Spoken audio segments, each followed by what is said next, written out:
चंगाई, छुटकारा,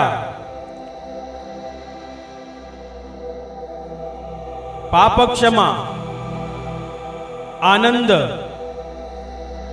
शांति, अनंत जीवन। यह है ऐलान मसीह के क्रूस का।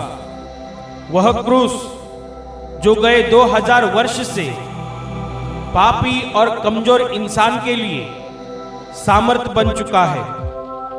परमेश्वर का पुत्र यीशु मसीह इंसान बनकर 2000 साल पहले धरती पर आया और पापियों की मुक्ति के लिए क्रूस पर बलिदान किया और स्वर्ग के आशीषों को हम पापियों के लिए धरती पर लाया। इसलिए बाइबल कहती है कि परमेश्वर ने जगत से इतना प्रेम रखा कि उसने अपना इकलौता पुत्र दे दिया, ताकि जो कोई उस पर विश्वास करे वह नष्ट ना हो परंतु अनंत जीवन पाए।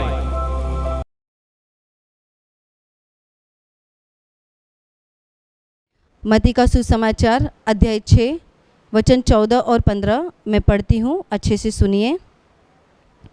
इसीलिए यदि तुम मनुष्य के अपराध क्षमा करोगे तो तुम्हारा स्वर्गीय पिता भी तुम्हें क्षमा करेगा, और यदि तुम मनुष्य के अपराध क्षमा न करोगे तो तुम्हारा पिता भी तुम्हारे अपराध क्षमा न करेगा।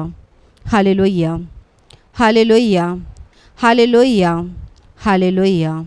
मेरे प्यारे भाई और बहनों, प्रभु यीशु ने इस वचन में ऐसा बताया है कि तुम मनुष्य के अपराध को क्षमा करोगे तो तुम्हारा स्वर्गीय पिता भी तुम्हें क्षमा करेगा, और यदि तुम मनुष्य के अपराध को क्षमा न करोगे तो तुम्हारा स्वर्गीय पिता भी तुम्हें क्षमा न करेगा। Hallelujah, hallelujah, hallelujah. मेरे प्यारे भाई और बहनों, प्रभु यीशु के मुंह से निकला हुआ ये शब्द बहुत ही महत्वपूर्ण है, हमारे जीवन में काम करने के लिए सबसे ज़्यादा महत्वपूर्ण है, क्योंकि यहाँ पर यीशु मसीह ऐसा बता रहा है कि हमें अपने आसपास के लोगों को, यानी जो हमारा बुरा करते हैं, जो हमें तकलीफ़ देते हैं, जो हमारे साथ गलत व्यवहार करते हैं, उन सब को क्षमा करनी चाहिए। अगर हम अपने आसपास के लोगों को क्षमा नहीं करेंगे तो हमें भी हमारे स्वर्गीय पिता से क्षमा नहीं मिलेगी। Hallelujah, hallelujah, hallelujah. दुनिया हमें इसके उल्टा सिखाती है। दुनिया हमें सिखाती है कि अगर किसी ने तुम्हारा कुछ बुरा किया है तो उसे छोड़ना नहीं, बदला लेना। जो तुम्हें तकलीफ़ देते हैं उन्हें हमें भी तकलीफ़ देना चाहिए, जो तुम्हें सताते हैं उन्हें हमें भी सताना चाहिए। दुनिया हमें बदला लेने के लिए सिखाती है, पर प्रभु यीशु यहाँ पर बता रहा है कि तुम अपने अपराधियों को क्षमा करो, यानी माफ़ करो। हमारे आसपास में जो व्यक्ति रहते हैं, आसपास के जो लोग रहते हैं, जिनके साथ हमारा संबंध रहता है, जिनके साथ हमारा उठना बैठना रहता है, जिनके साथ हम दिन भर रहते हैं, उन लोगों के खिलाफ़ अगर हमारे मन में गुस्सा आता है तो यीशु यहाँ पर बता रहा है कि तुम उन लोगों को क्षमा कर दो, उन सारे लोगों को तुम माफ़ कर दो, अगर हमें हमारे स्वर्गीय पिता से माफ़ी चाहिए तो। मेरे प्यारे भाई और बहनों, प्रभु यीशु का जो प्रमुख चेला पतरस था, उस पतरस ने प्रभु यीशु के पास एक बार ऐसे ही पूछा कि मेरा भाई मेरा अपराध करता है तो क्या मैं उसे कितनी बार क्षमा करूं?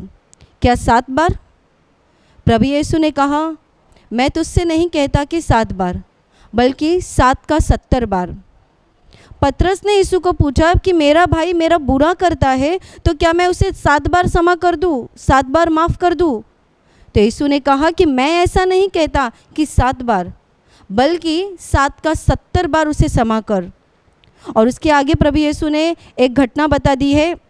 उसने ऐसा बताया है कि एक राजा था और वो राजा, उसके हाथ के नीचे बहुत सारे नौकर चाकर काम करने वाले थे। और इस राजा को एक बार ऐसा लगा कि मैं अपने नौकर चाकरों का हिसाब लेना चाहिए। और हिसाब लेने के लिए जब वो बैठ गया तभी उसके सामने एक बात उसको ध्यान में आ गई कि उसका एक नौकर था जिसके पास उसका 10,000 तोड़े बाकी थे, कर्जा बाकी था। हम कह सकते हैं कि 10,000 रुपये उसके बाकी थे, राजा का निकलता था उसके पास। तो राजा ने उसे अपने सामने बुलाया और उससे कहा कि मेरा जो तेरे पास कर्जा है उसे दे दे, वरना तुझे, तेरी पत्नी को, तेरे बच्चों को बेचकर वो कर्जा निकाला जाएगा। तब वो जो नौकर था, वो गरीब था, वो राजा से बहुत ही विनती करने लगा और कहने लगा कि धीरज धर, मैं तेरा वापस कर दूंगा, मैंने जो कुछ भी तेरा लिया है मैं वापस कर दूंगा, धीरज धर। ऐसा कहकर वो उससे विनती करने लगा। और जब वो विनती कर रहा था तब राजा को उसके ऊपर दया आ गई। राजा ने उसका सारा कर्जा माफ़ कर दिया। जब राजा ने उसका कर्जा माफ़ कर दिया तभी ये नौकर खुशी से बाकी सारे उसके जो साथ के नौकर थे उनके साथ घर जाने के लिए निकला। और जब रास्ते में वो जा ही रहा था तो सामने से एक दूसरा नौकर, उसी के समान काम करने वाला एक दूसरा नौकर उसे दिख गया। और जैसे ही उसे दिख गया तब ये पहला नौकर, जिसका राजा ने 10,000 रुपया माफ़ किया था, इसने जाकर उस नौकर के गले को पकड़ लिया और उसको कहा, तेरे पास मेरा 100 रुपया बाकी है, कब देगा? तब उसी ने भी वही वाक्य कहा, वही विनती की कि तू थोड़ा धीरज धर, मैं तेरे 100 रुपये वापस कर दूंगा। पर ये नहीं माना। इसने उसे जाकर जेल खाने में डाल दिया ताकि जब तक वो उसका 100 रुपया ना दे तब तक वो जेल खाने में रहे। जब ये सारी बातें वहाँ पर हो रही थी तभी बाकी के जो उसके नौकर या उसके दोस्त खड़े थे वहाँ पर, वो सारा सुन रहे थे। और ये सारी घटना आकर उन्होंने राजा को बता दी कि जिस नौकर का तूने अभी 10,000 रुपया माफ़ किया, उसने बाहर जाकर दूसरे नौकर के साथ ऐसा व्यवहार किया। तब राजा को बहुत ज़्यादा गुस्सा आ गया। राजा ने तुरंत उसे अपने सामने बुलाया और उससे कहा, अरे दुष्ट नौकर, अगर मैंने तेरा 10,000 रुपया माफ़ कर दिया तो क्या तुझे अपने संगी दास का, अपने संगी नौकर का 100 रुपया भी माफ़ नहीं करना चाहिए था? ऐसा बोलने के बाद राजा ने जिसका 10,000 रुपया माफ़ किया गया था उसे जेल में डलवा दिया। मेरे प्यारे भाइयों और बहनों, इस बात से हमें ये मालूम पड़ता है, यीशु मसीह ने ऐसा बताया है कि अगर उस राजा ने उस व्यक्ति का, उस नौकर का 10,000 रुपया माफ़ कर दिया तो क्या उसे अपने साथ के नौकर का 100 रुपया माफ़ नहीं करना चाहिए था? Hallelujah, hallelujah, hallelujah, hallelujah. इसका मतलब ऐसा है कि हम लोग, जो वो स्वर्ग और पृथ्वी का राजा है, उसके पास जब हम अपने बहुत सारे अपराध को लेकर खड़े होते हैं, बहुत सारे पापों को उसके सामने लेकर खुला करते हैं, तभी जब हम उसके सामने विनती करते हैं, उसके सामने माफ़ी मांगते हैं, तब वो स्वर्ग और पृथ्वी का परमेश्वर, वो प्रभु हमें हमारे पापों से हमें मुक्त करता है, हमें माफ़ी देता है। और फिर हम उस दुष्ट नौकर के जैसा व्यवहार करने लगते हैं। और जब हमारे ही आसपास के लोग हमारा थोड़ा भी बुरा करते हैं, हम उन्हें क्षमा नहीं कर पाते, हम उन्हें माफ़ नहीं कर पाते। मेरे प्यारे भाई और बहनों, इसीलिए तो प्रभु यीशु ने बताया है, तुम अपने अपराधियों को अगर क्षमा करोगे तो तुम्हारे भी अपराधों की क्षमा की जाएगी। प्रभु यीशु ने अपने चेलों को सिखाई हुई बहुत सुंदर प्रार्थना है। ये प्रार्थना ऐसी है कि हे हमारे स्वर्गीय पिता, तेरा नाम पवित्र माना जाए, तेरा राज्य आए। इस प्रार्थना के बीच में ऐसा बताया है कि जिस प्रकार से हम अपने अपराधियों को क्षमा करते हैं, उसी प्रकार से तू भी हमारे अपराधों को क्षमा कर। Hallelujah, hallelujah, hallelujah, hallelujah. जिस प्रकार से हम अपने अपराधियों को क्षमा करते हैं, वैसे तू भी हमारे अपराधों को क्षमा कर। यानी अगर हम अपने आसपास के लोगों को क्षमा करते ही नहीं हैं, हम उनसे मेल मिलाप करते ही नहीं हैं, हम उनसे अच्छा व्यवहार करते ही नहीं हैं, तो जैसा हम उनके साथ करते हैं वैसा ही हमें हमारे स्वर्गीय पिता से मिल जाएगा। मेरे प्यारे भाइयों और बहनों, इसीलिए तो क्षमा करना ये हमारे जीवन का सबसे बड़ी बात है, सबसे बड़ी बात। बहुत लोग प्रभु यीशु के पास आते हैं और आने के बाद जब उनके सामने ये वचन आ जाता है, ये बात आ जाती है कि आप दूसरों को क्षमा करो, तो उनके लिए ये कठिन हो जाता है। बहुत से लोग हमें सवाल करते हैं, क्या क्षमा करना बहुत ज़रूरी है? इसे नहीं किया तो चलेगा?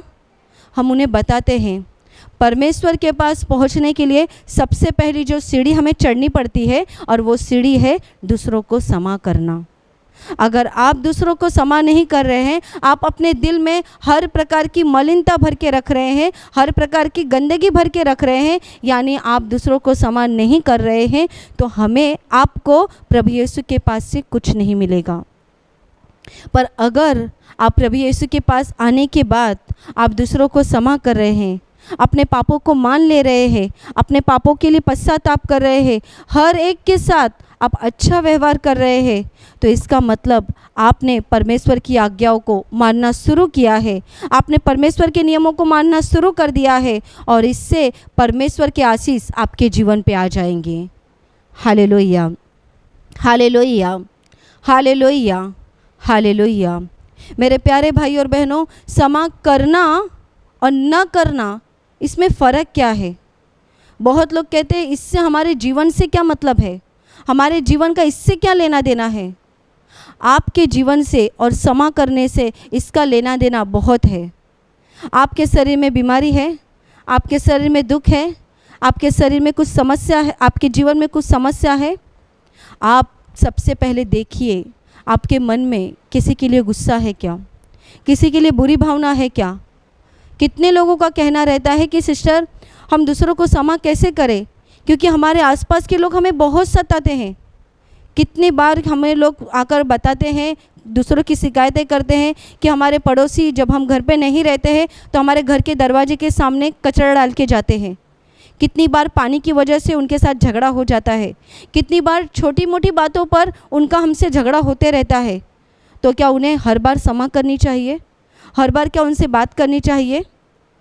इसीलिए तो यीशु मसीह ने कहा, तू अपने भाई को 7 बार नहीं तो 7 का 70 बार उसे क्षमा कर। आपके आसपास के लोग कितने भी बुरे हैं, आपके साथ कितना भी झगड़ा करते हैं, पर आपको हर बार उन्हें क्षमा करनी चाहिए। हर बार आपको उनसे मेल करना चाहिए, हर बार आप उनके साथ अच्छा व्यवहार करना चाहिए।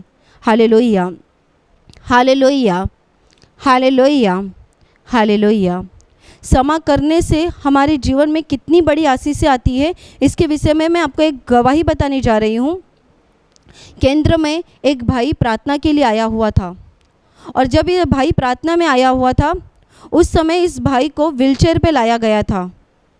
जब उसको गाड़ी में से उतारा गया तब उसके साथ में उसकी पत्नी भी थी, और मैंने खुद अपनी आंखों से देखा था कि इसको किस तरह से गाड़ी से उतार कर व्हीलचेयर से प्रार्थना के अंदर लाया गया था। और जब वो अंदर आ गया, हॉल के अंदर आ गया, तभी वो प्रार्थना में व्हीलचेयर पे ही बैठा हुआ था। और उस समय ब्रदर का प्रवचन चल रहा था क्षमा के विषय में, कि हमें दूसरों को माफ़ करना चाहिए, दूसरों को क्षमा करनी चाहिए। ये भाई पूरे मन से प्रवचन को सुन रहा था, और जब ब्रदर ने चंगाई की प्रार्थना लेनी शुरू की, तभी ये रो रो कर अपने पापों के लिए प्रभु के पास क्षमा मांग रहा था। और उसे उसके मन में जिसके लिए गुस्सा था, वो गुस्सा उसे याद आ गया, उस व्यक्ति का चेहरा उसे याद आ गया। ये भाई उस समय पूरे दिल से प्रार्थना में उसने भाग लिया। बाद में वो घर चला गया। घर जाने के बाद 1 या 1.5 महीने के बाद ये भाई मंच पर आ गया गवाही देने के लिए। और जब ये गवाही देने के लिए आया, तब ये व्हीलचेयर पर नहीं आया हुआ था, उसके साथ में उसकी पत्नी थी। तब इस भाई ने खुद माइक पर ऐसा लोगों को बता दिया कि जब मैं यहाँ प्रार्थना में आया हुआ था, तभी मैं व्हीलचेयर पे आया हुआ था, साथ में मेरी पत्नी थी, और मुझे संधिवात की तकलीफ़ थी। इस भाई को संधिवात, जोड़ों की तकलीफ़ थी। उसके हाथ पैर की पूरी हड्डियाँ मतलब इतनी अकड़ गई थी कि वो सीधी नहीं होती थी, और इसकी वजह से उसे चलना फिरना बहुत मुश्किल हो गया था। और इस भाई ने ऐसा बताया कि जब मैंने ब्रदर का प्रवचन सुना, तब अंदर से मुझे बहुत रोना आ रहा था, और जब मैं चंगाई की प्रार्थना में भाग ले लिया, तभी उसकी आंखों के सामने उसकी बहन का चेहरा आ गया। इसने खुद बता दिया कि मेरे दिल में मेरी बहन के लिए बहुत बड़ा गुस्सा था। उसकी एक ही बहन थी, और उस बहन पर उसका बहुत प्यार था, पर उस बहन ने अपनी मर्ज़ी से किसी दूसरे व्यक्ति के साथ शादी करने की वजह से इस भाई के लिए, उस बहन के लिए मन में बहुत गुस्सा आ गया था। और इस भाई ने अपनी बहन से सारा रिश्ता तोड़ दिया था। घर पर जाना तो दूर की बात है, वो उससे फ़ोन पर भी बात नहीं करता था। और तभी से इस भाई की बीमारी शुरू हो गई, और धीरे धीरे उसके हाथ की हड्डियों में दर्द शुरू हो गए। बाद में उसके पूरे शरीर में जोड़ों का दर्द शुरू हो गया। और उसकी ऐसी अवस्था हो गई कि उसका चलना फिरना भी बंद हो गया। वो व्हीलचेयर पे लाया गया था।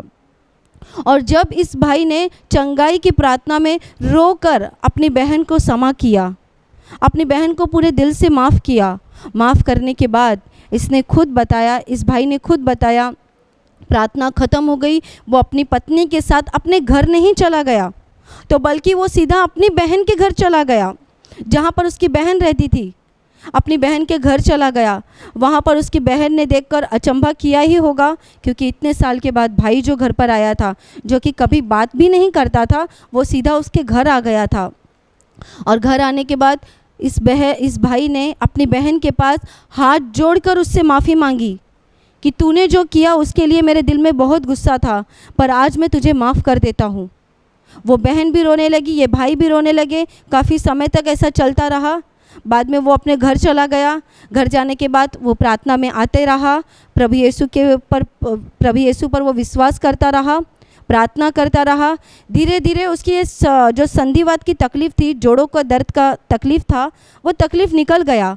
और बाद में उसने ऐसा आकर गवाही दिया कि इतने साल से जो उसको ये तकलीफ़ थी, ये तकलीफ़ प्रभु यीशु ने पूरी तरह से निकाल दी। Hallelujah, hallelujah. मेरे प्यारे भाई और बहनों, इस गवाही के विषय में मुझे आपको ऐसा बताना है कि इस भाई के ऊपर किसी भी बहन ने या भाई ने व्यक्तिगत रीति से उसके ऊपर प्रार्थना नहीं की। किसी ने भी उसके लिए स्पेशल प्रार्थना नहीं की। जैसा कि बहुत लोग चाहते हैं कि हमारे ऊपर स्पेशल प्रार्थना की जाए, हमारे सर पर हाथ रख के प्रार्थना की जाए, हमारी समस्याओं को सुनी जाए, पर इस भाई के विषय में ऐसा कुछ नहीं था।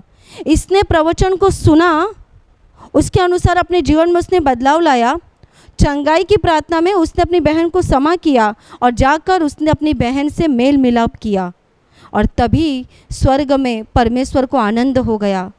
परमेश्वर ने उसके जीवन में जो शैतान के बंधन थे वो तोड़ डाले, और ये भाई पूरी तरह से चंगा हो गया। Hallelujah, hallelujah, hallelujah, hallelujah. वैसे ही जब हम अपने जीवन में दूसरों को क्षमा करते हैं, तभी इसका हमारे जीवन में शांति का अनुभव आता है। आप खुद अपने जीवन में एक बार करके देखिए।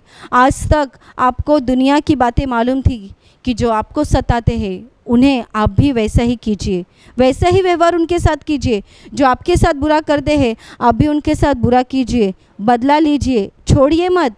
ये दुनिया की बातें हैं, पर प्रभु यीशु सिखा रहा है, जो लोग तुम्हारा बुरा करते हैं, जो लोग तुम्हारे साथ गलत करते हैं, उन सबको प्रभु यीशु के नाम से क्षमा कर दीजिए। फिर देखिए आपके जीवन में वो आशीष के दरवाजे जो सालों साल बंद थे वो खुल जाएंगे। आपके जीवन में आप आशीषों को महसूस करेंगे, आपके जीवन में आप चंगाई को महसूस करेंगे, आपके जीवन में हर प्रकार का आप आनंद महसूस करेंगे।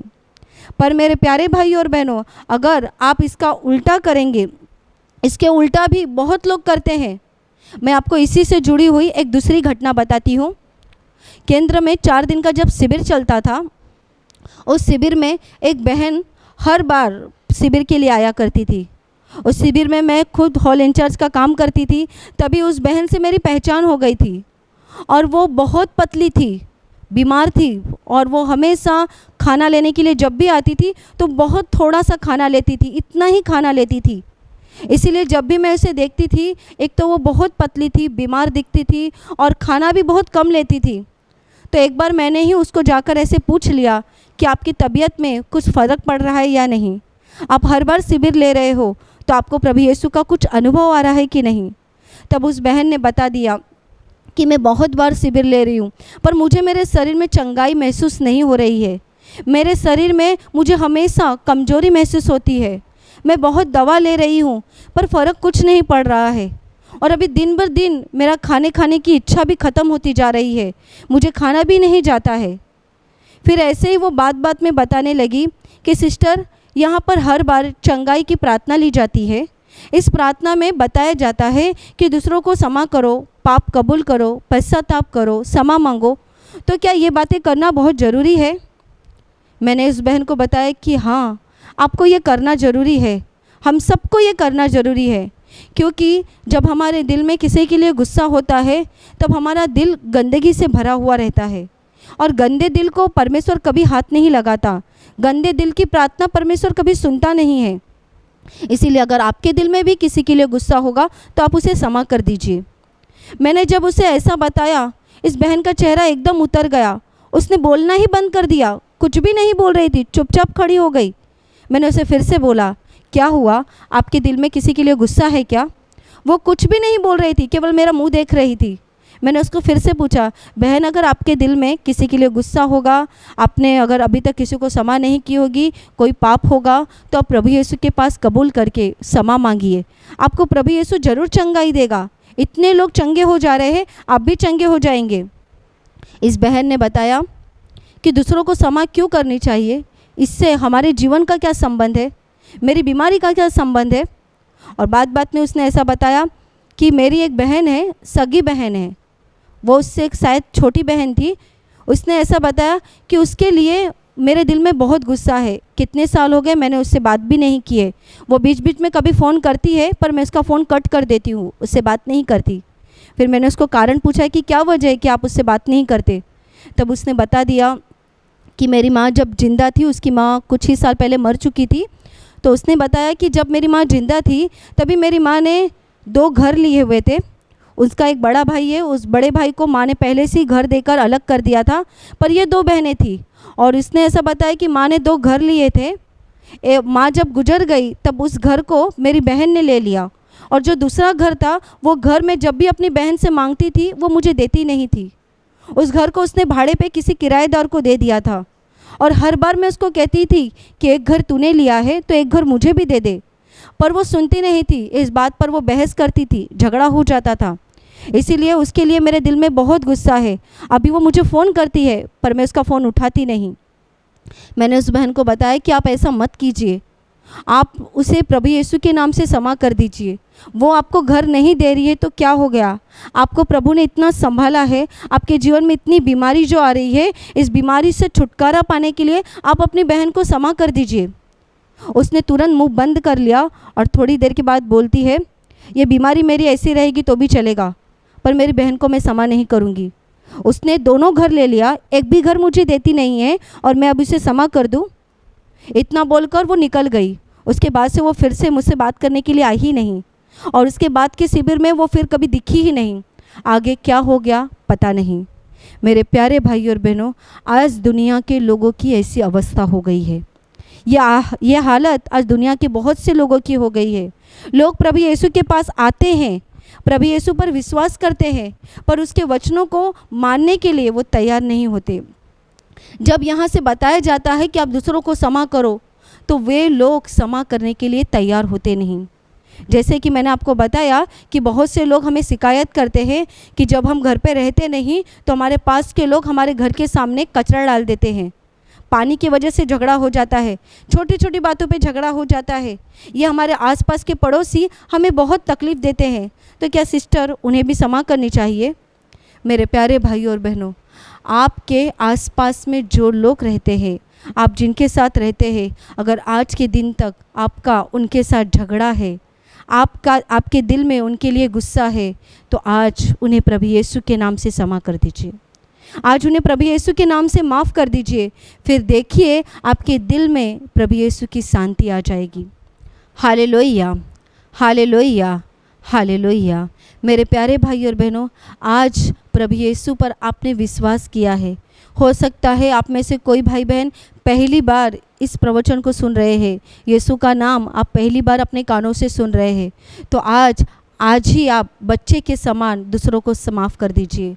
किसी ने आपका कितना भी बुरा किया होगा, किसी ने आपका कितना भी नुकसान किया होगा, किसी ने आपको धंधे में फंसाया होगा, किसी ने आपको बिजनेस में फंसाया होगा, किसी ने आपके जीवन में कुछ तकलीफ़ लाई होगी, कोई आपका बुरा करता है, पड़ोसी आपको रोज़ गालियाँ देते हैं, रोज़ आपके साथ गलत करते हैं, तो भी उन्हें माफ़ कर दीजिए। आप उन्हें माफ़ कर दीजिए और उनसे मेल मिलाप कर लीजिए। कई लोग हमें कहते हैं कि हम अपने पड़ोसी को माफ़ करते हैं, पर हम उनसे बात करने के लिए जाते हैं तो वो हमसे बात नहीं करते। तो मेरे प्यारे भाई और बहनों, इसके विषय में मैं आपको ऐसा बताना चाहती हूँ कि आप अपने आसपास के जो पड़ोसी हैं या आपके आसपास के जो लोग हैं उन्हें माफ़ करते जाइए। आप अपनी तरफ से उनसे बात करने की कोशिश कीजिए। अगर वो आपसे बात नहीं करते हैं तो इसमें आपका कोई भी पाप नहीं है। वो अगर आपसे बात नहीं करते तो ये उनकी प्रॉब्लम है, उनकी समस्या है। पर आप अपनी तरफ से अपना रिश्ता अच्छा रखिए। कोई भी हो आपके पास में, आप उनसे अच्छा व्यवहार कीजिए, दूसरों को माफ़ कीजिए। प्रभु यीशु ने खुद बताया है, यदि हम दूसरों को माफ़ करेंगे तो हमें भी हमारा स्वर्गीय पिता माफ़ करेगा। पर अगर हम दूसरों को माफ़ नहीं करेंगे तो हमें भी हमारे स्वर्गीय पिता से माफ़ी नहीं मिलेगी। Hallelujah, hallelujah, hallelujah. दूसरों को माफ़ कर दीजिए, दूसरों को क्षमा कीजिए। यीशु मसीह ने खुद बताया यहाँ उदाहरण में कि अगर वो परमेश्वर हमारे इतने पापों को माफ़ करता है, आप खुद सोचिए, जब हम बिस्तर पे से सोकर उठते हैं, जब हमारी आंखें खुलती है, उस समय से रात को बिस्तर पे फिर से सोने तक हम कितने पाप करते हैं? क्या हमारे पापों की कोई गिनती है? हम तो अगणित ऐसा पाप करते हैं जिसकी कोई संख्या नहीं। अगर इतने सारे पाप करने के बावजूद जब हम नम्र होकर प्रभु यीशु के पास पापों की क्षमा मांगते हैं तो वो प्रभु यीशु हमें पापों की क्षमा देता है, तो क्या हमें दूसरों को क्षमा नहीं करनी चाहिए? हमारा पाप तो इतना है, और जब हम इतने पाप को लेकर प्रभु के सामने जाते हैं तो वह हमें क्षमा करता है। तो हमारे जो आसपास के लोग जो हमारा इतना सा बुरा करते हैं, तो क्या हमें उन्हें क्षमा नहीं करनी चाहिए? इसका सबसे बड़ा उदाहरण हमें बाइबल में पढ़ने मिलता है कि जब प्रभु यीशु मसीह क्रूस पे मर रहा था, जो लोग जिन लोगों ने यीशु मसीह को मारा था, जिन लोगों ने उसे घायल किया था, उसके शरीर को अधमरा कर दिया था, जिन लोगों ने उसे सताया था, ये सारे लोग क्रूस के नीचे खड़े होकर उसका मजाक उड़ा रहे थे। तब प्रभु यीशु ने क्या किया? तब प्रभु यीशु ने उस अधमरी अवस्था में, क्रूस पे लटके हुए अवस्था में, उसने उन सबको क्षमा की, उन सबको उसने माफ़ किया, और उन सब के लिए उसने प्रभु यीशु ने पिता के पास प्रार्थना की। मेरे प्यारे भाई और बहनों, अगर हम प्रभु यीशु पर विश्वास करते हैं तो हमें भी अपने अपराधियों को क्षमा करनी चाहिए। हमारे लोगों को जो हमारा बुरा करते हैं उन्हें क्षमा करना चाहिए। आपके लिए ये कठिन जाएगा, पर देखिए, आप यीशु पर विश्वास रखने की शुरुआत कीजिए, आप उससे प्रार्थना करने की शुरुआत कीजिए, और उसके पास आप ताकत मांगिए, वो आपको ताकत देगा। हम अपनी खुद की ताकत से दूसरों को माफ़ नहीं कर सकते, हम अपनी खुद की बुद्धि से दूसरों को माफ़ नहीं कर सकते, पर जब हम प्रभु यीशु के पास ताकत मांगते हैं तब उसकी ताकत से हम दूसरों को क्षमा करते हैं।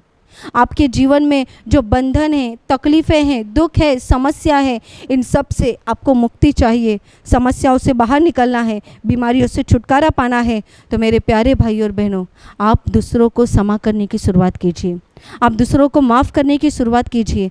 फिर देखिए, आपके जीवन में प्रभु यीशु के आशीष आ जाएंगे, आप खुद चंगाई का अनुभव लेंगे, आप खुद अपने जीवन में आनंद का अनुभव लेंगे, और आपका जीवन आशीषित जीवन बन जाएगा। Hallelujah, hallelujah, hallelujah, hallelujah, hallelujah. और अभी प्रार्थना करने का समय है। मैं आपके लिए प्रार्थना करने जा रही हूँ। आपके शरीर में जहाँ कहीं बीमारी है, आप वहाँ पर हाथ रखिए। अगर आप वहाँ हाथ नहीं रख सकते तो आप अपने सीने पर हाथ रखिए, और पूरा विश्वास कीजिए कि प्रभु यीशु इसी समय आपको हाथ लगाकर चंगाई देगा, आपकी बीमारी से आपको छुटकारा देगा, आपके दुखों से वो आपको मुक्त करेगा। प्रभु यीशु के पवित्र नाम से आपके शरीर की हर एक बीमारी इसी समय पूरी तरह से निकल जाए। आपके जीवन का हर एक दुख प्रभु यीशु के पवित्र नाम से इसी समय निकल जाए। आपके जीवन में शैतान की ताकत जो काम कर रही है, मैं प्रभु यीशु के नाम से आज्ञा देती हूँ, वो सारी ताकत इसी समय निकल जाए। सब प्रकार की दुष्ट आत्माओं, इनके जीवन से पूरी तरह से इन्हें छोड़कर निकल जाओ, और फिर से इनके जीवन में वापस मत आना। आपके जीवन में प्रभु यीशु की शांति आए, आपके दिल में प्रभु यीशु का आनंद आए, पवित्र आत्मा की शांति और आनंद आपके जीवन में और आपके परिवार पर आ जाए। आमीन।